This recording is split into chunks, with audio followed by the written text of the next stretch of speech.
Baik, kita akan mulai dulu ya. Assalamualaikum warahmatullahi wabarakatuh. Innal hamdalillah nahmaduhu wa nasta'inuhu wa nastaghfiruh wa na'udzu billahi min syururi anfusina wa min sayyiati a'malina. May yahdihillahu fala mudhillalah wa may yudlil fala hadiyalah. Asyhadu an la ilaha illallah wahdahu la syarikalah wa asyhadu anna sayyidana wa nabiyyana Muhammadan abduhu wa rasuluh alladzi la nabiyya ba'dah. Allahumma shalli wa sallim ala sayyidina Muhammad wa ala alihi wa sahbihi ajma'in. Kaum muslimin, kaum muslimat dimanapun Anda berada, kita sudah memasuki waktu asar. Dan selamat menunaikan ibadah salat asar bagi kaum muslimin wal muslimat. Saat ini momen kita masih momen tahun baru Hijriyah. Saya di sini akan menjelaskan tentang tema yaitu hakikat dan bentuk hijrah. Hijrah kita sudah ketahui berasal dari kata hajaru muhajiru muhajaratan fahuwa muhajirun, yang diartikan adalah berpindah dari suatu tempat ke tempat yang lain. Secara istilah yaitu dia bertransformasi atau berubah dari diri pribadi yang buruk menjadi diri pribadi yang baik. Baik itu perbuatannya, baik itu sikapnya, maupun juga lisannya. Hadirin sekalian yang dimuliakan Allah Subhanahu wa Ta'ala. Langsung saja ke intinya. Yaitu ada 4 bentuk hijrah. Yang pertama yaitu hijratul i'tiqadiyah. Yaitu hijrah dari kepercayaan-kepercayaan yang tidak sesuai dengan ketentuan-ketentuan Allah. Maksudnya yaitu yang tadinya dia masih percaya dengan misalnya dukun ataupun mantra ataupun juga ramalan, maka memang hal ini harus kita tinggalkan. Mengenai permasalahan dalam hidup ya, masalah keluarga, jodoh ya, ataupun yang menentukan masa depan menurut ramalannya, maka itu hadirin yang dimuliakan Allah Subhanahu wa Ta'ala, kita harus lebih percaya kepada Allah Subhanahu wa Ta'ala daripada kita percaya dengan nama bintang-bintang ya, seperti Sagittarius, Aries, Scorpio dan lain sebagainya. Dan juga kita harus meninggalkan hal-hal yang berbau syirik gitu. Nah, itu yang pertama. Lalu yang kedua adalah hijratul fikriyah, yaitu meninggalkan pemikiran-pemikiran yang berbau negatif. Makanya sebagai kaum muslimin, ya sebagai seorang muslim, ya kita harus be positive thinking. Apalagi gagasan-gagasannya itu harus sesuai dengan ketentuan-ketentuan dalam hidup Islam. Misalnya kita berkata yaitu semua agama itu adalah benar. Semua agama itu ya dapat masuk surga. Ya enggak begitu. Ya masuk surga itu hanyalah orang yang beriman, yang muslim. Makanya Rasulullah SAW beliau meluruskan pemikiran maupun gagasannya ketika menjalani misinya. Lalu yang ketiga adalah hijratus syu'uriyah. Hijrah ya dari perasaan.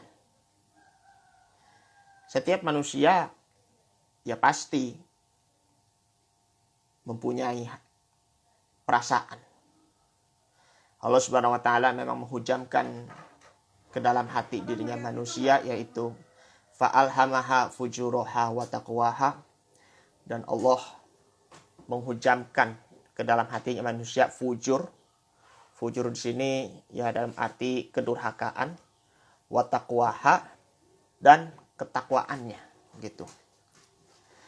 Maka ya fujur ya berkembang menjadi perasaan ya, sehingga kita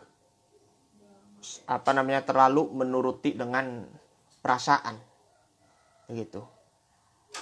Kita menafsirkan ya menurut perasaan diri sendiri begitu, padahal tidak. Agama ya tetap agama ya, jadi jangan dibawa perasaan. Ya seperti dalam kisahnya Rasulullah Shallallahu Alaihi Wasallam, beliau mempunyai anak angkatnya yang bernama Zaid bin Harisah. Beliau adalah bekas budaknya Siti Khadijah, istri Nabi Shallallahu Alaihi Wasallam. Di waktu dewasa, ya Zaid bin Harisah, ya, ini karena memang sudah waktunya untuk menikah dan mempunyai anak. Nah, Rasulullah beliau menawarkan kepada seorang perempuan yang bernama Zainab binti Jahsy untuk dinikahkan dengan Zaid itu. Tetapi Zaid maupun Zainab, mereka berdua tidak punya rasa cinta, rasa kasih sayang tentunya. Tetapi karena itu perintah Nabi Shallallahu Alaihi Wasallam, makanya akhirnya mereka berdua menikah dan menjalani bahtera rumah tangga. Tetapi di tengah bahtera di tengah rumah tangga mereka itu akhirnya terputus dan cerai berai Zaid dengan Zainab itu. Nah, Rasulullah SAW berusaha untuk merujuknya kembali, ya, tetapi akhirnya gagal. Walaupun Zainab sudah melewati masa iddah, tapi masih tetap gagal. Nah, masa iddah itu apabila seorang istri dia ditinggal suaminya, maka dia tunggu masanya 3 bulan 10 hari. Ataupun ya 4 bulan 10 hari jika istrinya ditinggal mati oleh suaminya. Tetapi tiba-tiba Allah Subhanahu wa taala memerintahkan Nabi untuk menikahi Zainab. Ya, Rasulullah Shallallahu Alaihi Wasallam bingung dan ragu. Kenapa Rasulullah Shallallahu Alaihi Wasallam diperintahkan Allah untuk menikahi si Zainab? Padahal Rasul mempunyai anak angkatnya sendiri, si Zaid. Nah, walaupun beliau ragu, tetapi beliau siap untuk menikahinya. Lalu Rasulullah Shallallahu Alaihi Wasallam beliau berkata kepada Zaid, Zaid, kamu kan sudah cerai dengan Zainab. Kamu kan sudah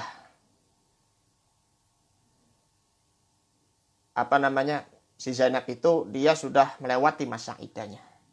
Coba kamu bilangin ke Zainab itu, ya, kamu tawarkan dia untuk dinikahkan dengan Rasulullah SAW.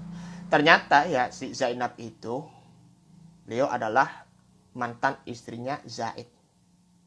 Gitu. Lalu Zaid bin Harisah berkata, kenapa engkau yang menikah dengan mantan istriku, ya Rasulullah? Kenapa enggak lain saja? Ada Abu Bakar, ada Umar, Utsman gitu. Nah, jadi ini enggak boleh bawa perasaan. Itu yang ketiga. Lalu yang keempat yaitu hijratus sulukiyah. Meninggalkan kebiasaan-kebiasaan yang buruk. Dulu ya di zamannya kaum kafir Quraisy, mereka memang sudah membiasakan diri meminum khamr atau dengan kata lain minuman keras. mabuk-mabukan, sehingga ketika turunnya ayat surah Al-Maidah ayat 91, turunnya ayat surah Al-Maidah ayat 91 yang berbunyi, ya ayyuhalladzina amanu innamal khamru wal maisiru wal ansabu wal azlamu rijzum min amalis syaiton fajtanibuhu la'allakum tuflihun. Wahai orang-orang yang beriman, sesungguhnya itu khamr ataupun minuman keras, judi, mengundi nasib anak panah, dan menyembah berhala, karena itu merupakan perbuatannya syaitan, maka tinggalkanlah hal itu agar kamu menjadi orang yang beruntung. Maka akhirnya kaum kafir Quraisy, ya, mereka sudah tidak meminum khamr lagi, ya, setelah datangnya Islam yang dibawa Rasulullah Shallallahu Alaihi Wasallam, dan akhirnya mereka menumpahkan khamr itu, wow, becek sekali, ya Allah. Nah, itu merupakan hijratus sulukiyah, atau dengan kata lain, ya, yang tadinya dia malas mengaji, yang sekarang rajin ngaji. Yang tadinya malas membaca Al-Quran, sekarang menjadi rajin lagi, gitu. Kemudian yang tadinya yang tadinya dia durhaka kepada orang tua, sekarang dia taat dan berbakti kepada orang tua. Inilah 4 hijrah ini, ya, kita harus amalkan. 4 bentuk hijrah, supaya ini bisa menjadikan bahan hikmah, ya, ataupun introspeksi diri kita. Selama hidup kita, ya, selama setahun, ya, kita perlu berintrospeksi diri, gitu. Di mana sih letak kesalahan kita? Makanya agar supaya tidak mengulangi kesalahan yang sama, ya, kita perbaiki diri. Kemudian juga bertaubat kepada Allah Subhanahu wa ta'ala. Lalu kita niatkan hati kita untuk berhijrah karena Allah Subhanahu wa ta'ala. Nah, jadi tuh hijrah itu, ya, tidak hanya sekedar dari segi pakaian ataupun peci ataupun sorban. Atau dengan kata lain, hijrah itu, ya, kita meninggalkan larangan-larangan Allah. Yang tadinya berakhlak buruk menjadi berakhlak yang baik. Yang tadinya selalu berkata kotor, ya, dia berkatanya yang baik, gitu. Begitu hadirin yang dimuliakan Allah Subhanahu wa ta'ala. Nah, hakikat hijrah itu, ya, sebagaimana ada di dalam sabda Nabi Muhammad sallallahu alaihi wasallam yang diriwayatkan oleh Imam Bukhari dan Muslim. Al-muslimu man salimal muslimuna min lisanihi wa yadihi. Ya, seorang muslim itu dia menyelamatkan lisan orang muslim lainnya. Kemudian wal muhajiru man hajara ma nahallahu anhu. Dan dia orang-orang yang berhijrah itu dia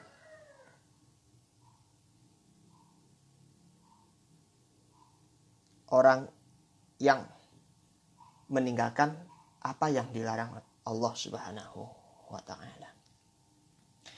Hadirin yang dimuliakan Allah Subhanahu wa ta'ala, perlunya kita bertaubat kepada Allah Subhanahu wa ta'ala ada 5 syarat. Yang pertama yaitu kita berhenti melakukan kesalahan. Yang kedua, menyesali. Yang ketiga, bertaubat sebelum sakaratul maut. Selama nafas kita masih ada, Allah Subhanahu wa ta'ala akan mengampuni dan memaafkan pada diri kita. Tetapi ketika menjelang sakaratul maut, selama nafasnya masih berada di tenggorokan, Allah masih memaafkan dan mengampuni dosanya. Lalu yang keempat yaitu bertaubat sebelum matahari terbit dari barat. Karena jika matahari sudah terbit dari barat, maka semua pintu ampunan termasuk pintu taubat akan ditutup.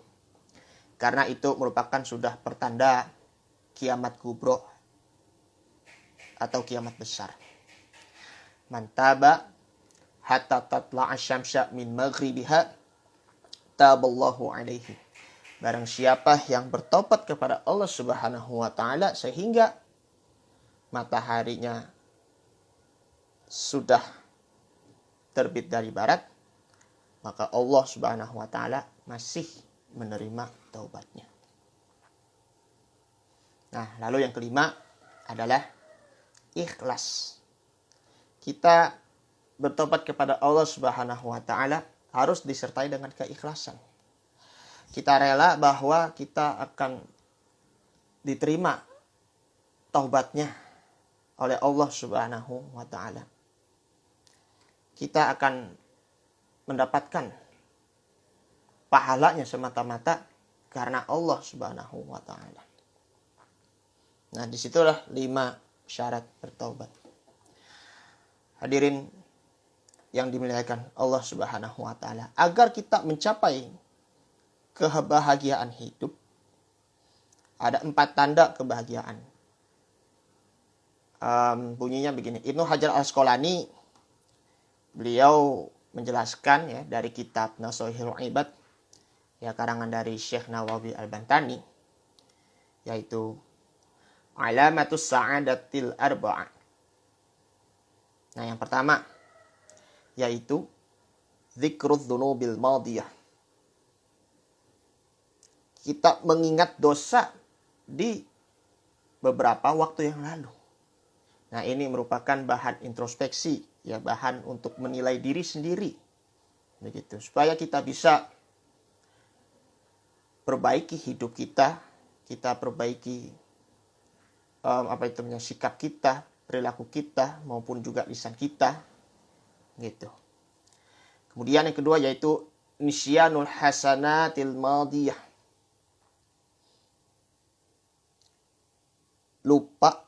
Kita harus lupa kebaikannya di waktu yang lalu. Karena kalau kita mengingat kebaikan-kebaikan di masa lalu, belum tentu kita diterima amal ibadahnya. Lalu yang ketiga yaitu wa nazaru ila man fawqahu fiddin. Melihat ke atas dalam urusan agama. Maka melihat ulama, melihat orang-orang soleh, bergaul dengan ulama, bergaul dengan orang-orang soleh, ya itu penting sekali supaya kita bisa diajak sama orang-orang soleh ke jalan Shiratul Mustaqim, ke jalan yang benar. Itu. Dekatilah ulama, orang-orang soleh, ya supaya kita bisa menjalin tali silaturahim, saling mencintai dan saling kasih sayang, dan tak lupa ya saling bertoleransi dan juga saling menghargai. Itu. Makanya ya dalam perkara Islam ya kita harus melihat ke atas, karena itu dijadikan sebagai motivasi agar supaya kita belajar dengan sungguh-sungguh, bekerja keras ya dan juga berdoa ya agar nanti ke depannya kita akan menjadi orang sukses seperti orang-orang sukses lainnya. Mudah-mudahan kita selalu sukses di dunia dan akhirat. Amin ya rabbal alamin. Lalu yang keempat adalah wa nazuru ila man dunahu fid dunya. Lihatlah ke bawah dalam perkara dunia. Makanya kita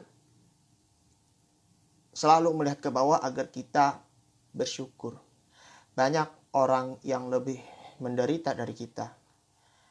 Ada orang miskin, ada anak yatim piatu, ada orang cacat, disabilitas, dan lain sebagainya. Makanya Allah Subhanahu wa ta'ala tidak mungkin melihat rupawan maupun juga hartanya. Dalam hadis Nabi Muhammad SAW yang diriwayatkan oleh Imam Bukhari, Innallaha la yanzuru ila suwarikum wa amwalikum, walakin yanzuru ila qulubikum wa a'malikum. Tetapi Allah Subhanahu wa taala dia melihat hati dan perbuatan kita. Makanya kita harus tawadhu agar supaya kita bersyukur. Tawadhu itu dalam arti adalah rendah hati. Orang kaya tapi sombong. Orang berilmu tetapi berlagak sombong. Para pejabat, ya, walaupun dia itu berpendidikan tetapi kesombongannya masih ada di dalam hati. Begitu. Jangan sampai kita termasuk dalam 4 hal yang membuat diri kita celaka. Yaitu yang pertama adalah nisyanud dzunubil madiyah. Kita melupakan dosa-dosa yang telah lalu. Padahal itu kan dijadikan sebagai introspeksi atau menilai diri sendiri. Begitu. Yang kedua, dzikrul hasanatil madiyah. Kita melihat kebaikan-kebaikan di masa lalu. Ya, belum tentu amalan-amalan kita, ya, yang tadi barusan menjelaskan, diterima oleh Allah Subhanahu wa taala gitu. Karena kan pasti ada potensi riya ataupun sum'ah, ya. Riya itu ya segala bentuk pujian ya berupa dari penglihatan. Ya misalnya saya mau rajin-rajin tahajud karena mau dinilai oleh orang lain, itu kan namanya riya. Nah, sedangkan ya sum'ah itu ya sama dengan riya, tapi bedanya tuh sum'ah itu hanya di bagian pendengaran. Misalnya saya mau bermuhadarah ataupun ceramah, tetapi tujuannya mau dipuji oleh orang lain supaya orang lain itu kagum mendengar apa yang saya jelaskan dalam muhadarah ataupun ceramah gitu. Nah, itu yang kedua ya. Zikrul hasanatil madiyah. Lalu yang ketiga yaitu wa nazaru ila mandunahu fiddin. Melihat ke bawah dalam urusan agama. Gak boleh itu, hadirin yang dimuliakan Allah Subhanahu wa taala. Tidak boleh iri dan dengki terhadap kesuksesan orang lain. Kita harus turut bahagia begitu. Tidak boleh bersuuzon terhadap sesama kaum muslimin. Maksudnya berburuk sangka. Tidak boleh menghina ulama, tidak boleh menghina sesama kaum muslimin. Makanya kita hindari dari hal itu. Lalu yang keempat yaitu wa nazaru ila man fawqahu fid dunya. Melihat ke atas dalam urusan dunia. Nah, itu akan menimbulkan kesombongan yang ada di dalam hati kita, membuat keangkuhan yang ada di dalam hati kita. Begitulah hadirin yang dimuliakan Allah Subhanahu wa taala. Yuk sama-sama kita perbaiki diri kita, hadirin yang dimuliakan Allah Subhanahu wa taala. Niatkan di dalam hati kita karena Allah Subhanahu wa taala agar kita akan mencapai keredoannya Allah Subhanahu wa taala. Kalau kita selalu berniat karena Allah Subhanahu wa taala, ya insya Allah kalian akan maju terus pantang mundur tanpa berbalik badan. Begitu. Karena di dalam kitab Ad-Durusul Yaumiyah karangan dari Muhammad Rashid Abdul Karim, yaitu bunyinya an-niyatu asasul amali. Niat itu merupakan pondasi amal. Fa'amalul insani, maka amalan yang itu innama yakunu qabuluhu wa radduhu bihasbin niyatin wa amalihi.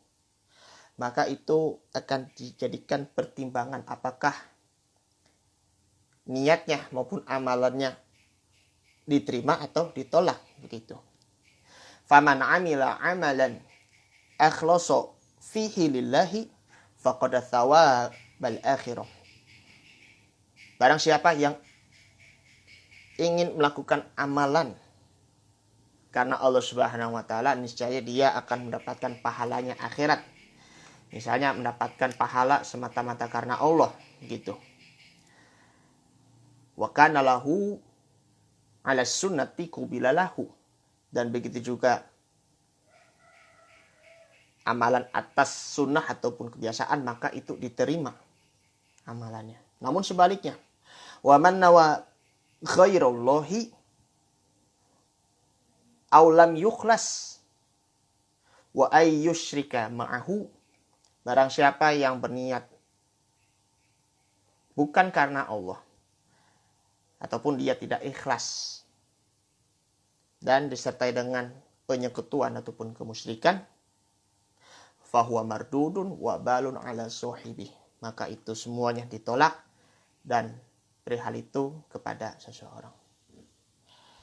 Jadi hadirin yang dimuliakan Allah Subhanahu wa taala, ya maksudnya ya pahala kita akan menjadi sia-sia jika niat kita bukan karena Allah Subhanahu wa taala.